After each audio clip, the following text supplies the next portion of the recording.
Est-ce qu'il y a des nouveautés cette année ou est-ce que finalement on continue à perpétrer une tradition Alors, en nouveauté, ce qu'on essaie de faire, bien sûr, on essaie de trouver des nouveautés.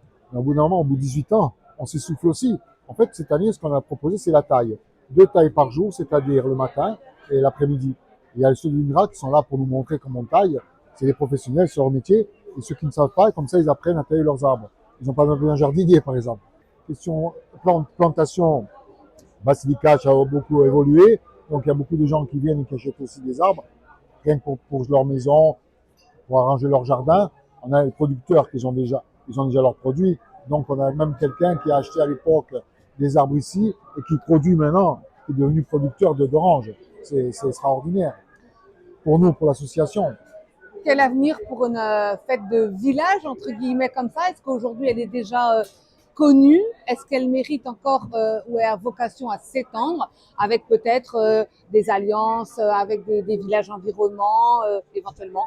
c'est tendre, non, parce que déjà, elle est déjà bien étendue.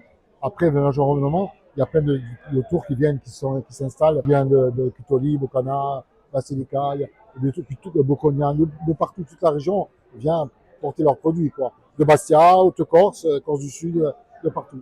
Pour nous, l'enjeu, c'est de montrer un petit peu la diversité dans le monde des agrumes, qui est vaste. Et à partir de ça, on peut imaginer tout un tas de débouchés pour la filière corse, notamment. Quels sont les enjeux aujourd'hui? On parle beaucoup depuis des années de bouleversement, de changement climatique. On peut imaginer que la Corse est une terre fertile pour les agrumes. Il y a du soleil, il y a de l'eau. Et puis finalement, vous nous dites que c'est pas si évident que ça. Non, c'est pas évident parce que ça comprend aussi beaucoup d'autres enjeux. Notamment, on a les pluies qui sont plus exactement sur les mêmes périodes que celles qu'on avait autrefois. Les arbres, ils aiment pas trop ce genre de changement, surtout que ça peut être assez brutal maintenant.